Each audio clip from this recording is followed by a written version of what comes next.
Bíblia completa em um ano, dia 255. Daniel 10. No terceiro ano do reinado de Ciro, rei da Pérsia, Daniel, também chamado Beltsazar, teve outra visão. Ele entendeu que essa visão era verdadeira e se referia a certos acontecimentos que ocorreriam no futuro, tempos de guerra e de grande dificuldade. Eu, Daniel, recebi esta visão depois de passar 3 semanas de luto.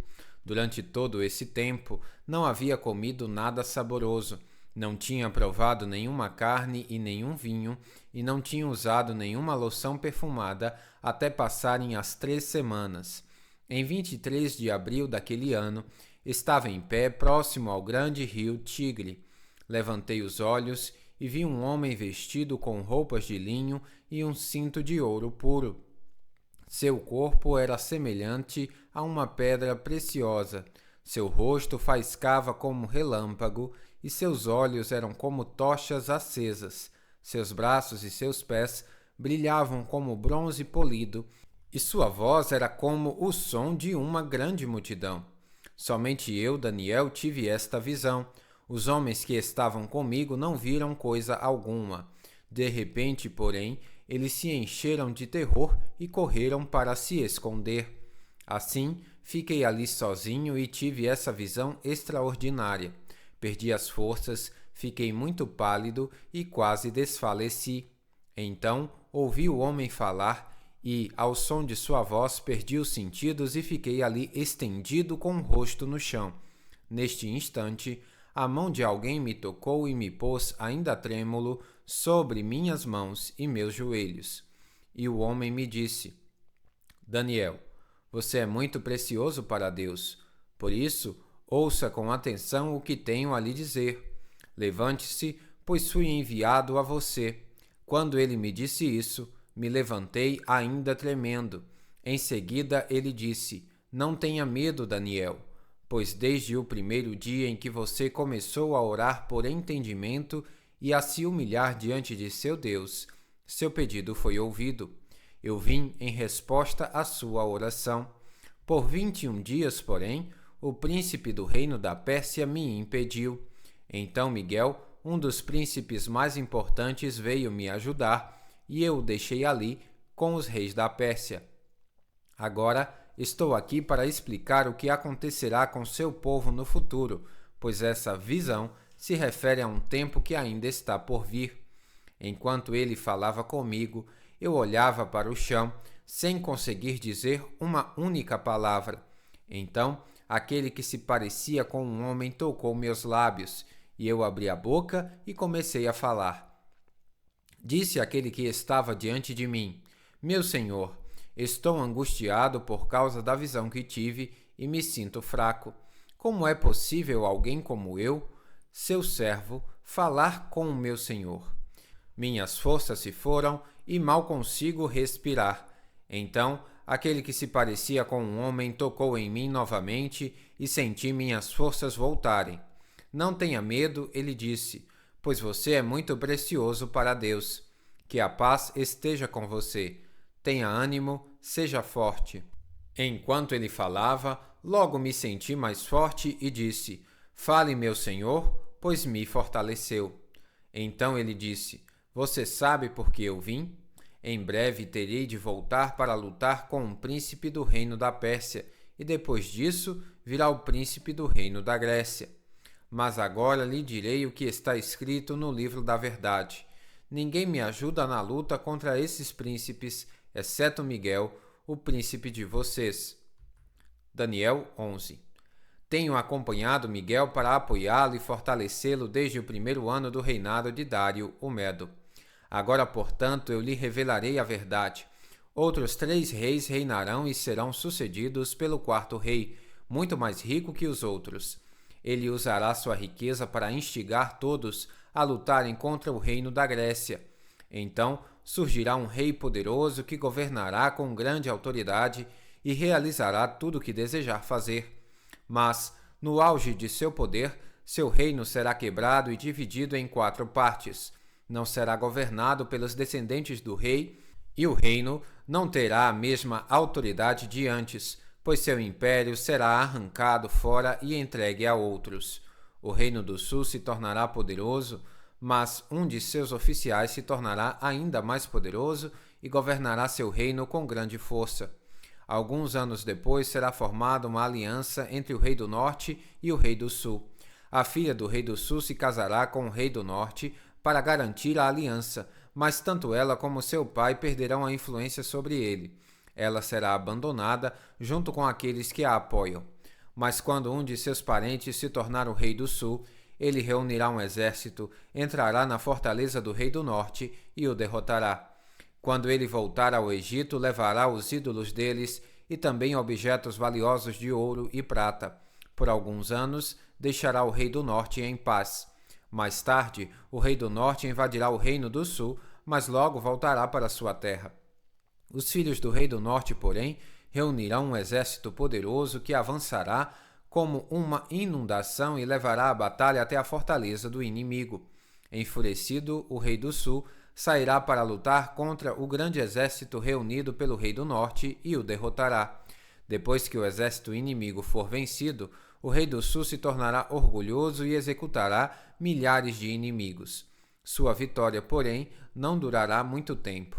Alguns anos depois, o rei do norte voltará com um exército bem equipado, muito maior que antes. Nessa ocasião, haverá uma rebelião geral contra o rei do sul.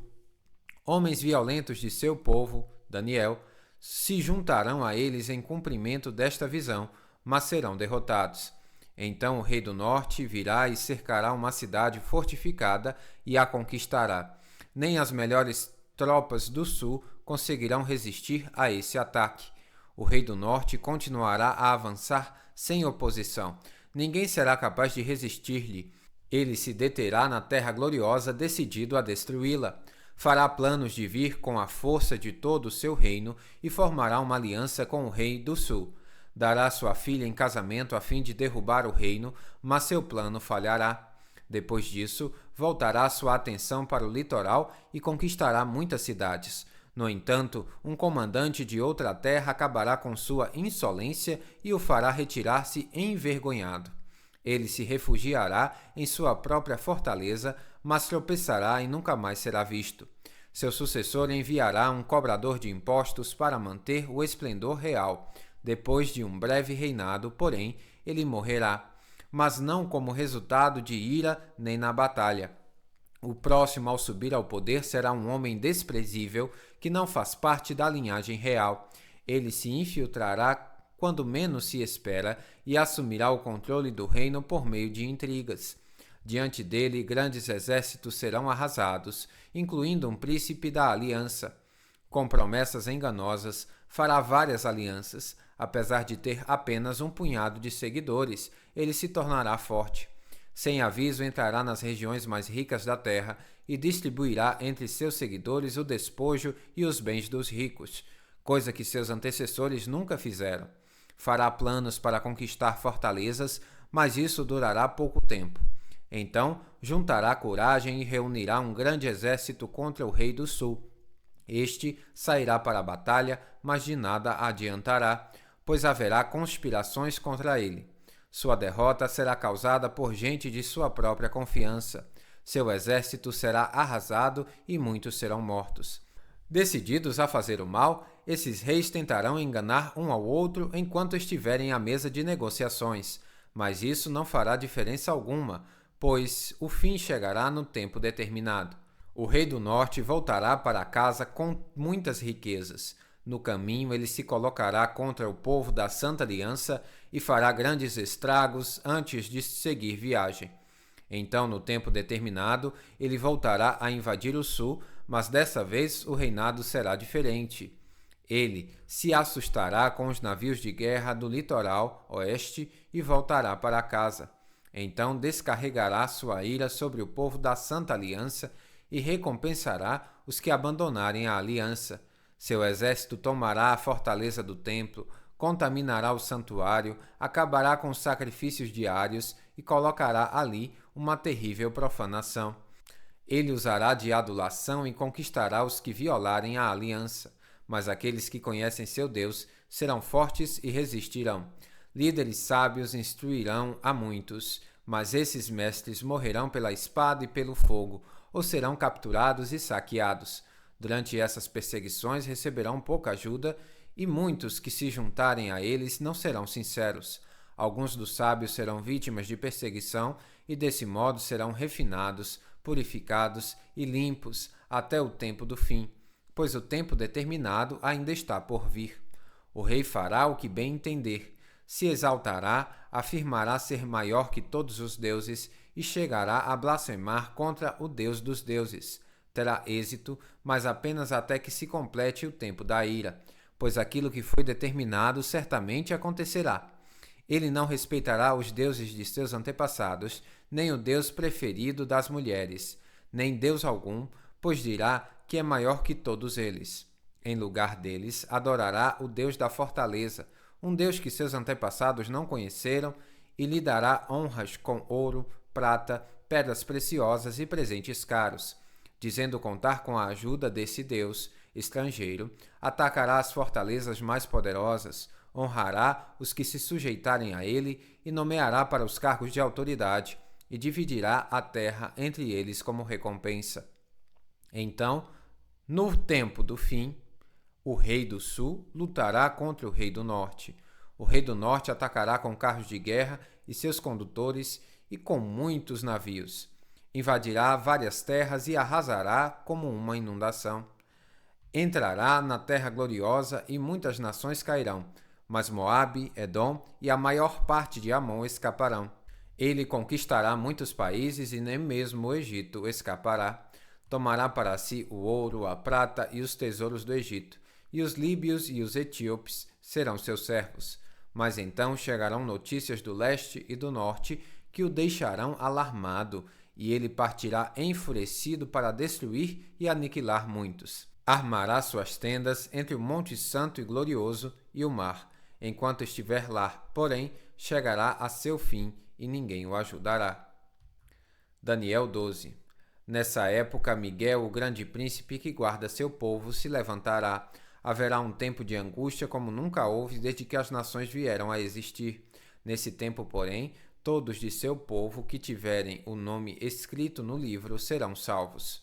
Muitos dos que estão mortos e enterrados ressuscitarão, alguns para a vida eterna e outros para a vergonha e a desonra eterna. Os sábios brilharão incessantemente como o esplendor do céu, e os que conduzem muitos à justiça resplandecerão como estrelas para sempre. Mas você, Daniel, mantenha esta profecia em segredo, cele o livro até o tempo do fim, quando muitos correrão de um lado para o outro e o conhecimento aumentará. Então eu, Daniel, olhei e vi 2 outros em pé em margens opostas do rio. Um deles perguntou ao homem vestido de linho, que agora estava sobre o rio: quanto tempo passará até que terminem esses acontecimentos espantosos? O homem vestido de linho, que estava sobre o rio, levantou as 2 mãos em direção ao céu, pronunciou um juramento solene àquele que vive para sempre e disse: passará um tempo, tempos e meio tempo. Quando o povo santo finalmente for quebrado, todas essas coisas se cumprirão. Ouvi o que ele disse, mas não entendi o significado. Por isso perguntei: meu senhor, como essas coisas terminarão? Ele respondeu: agora vá, Daniel, pois aquilo que eu disse será mantido em segredo e selado até o tempo do fim. Muitos serão purificados, limpos e refinados por essas provações. Os perversos, porém, continuarão em sua perversidade e nenhum deles entenderá. Somente os sábios compreenderão seu significado. A partir do momento em que o sacrifício diário for suspenso e a terrível profanação for colocada ali, haverá 1290 dias. Feliz aquele que esperar e permanecer até o fim dos 1335 dias. Quanto a você, siga seu caminho até o fim. Você descansará e no final dos dias se levantará para receber sua herança. Bíblia completa em um ano, final do dia 255.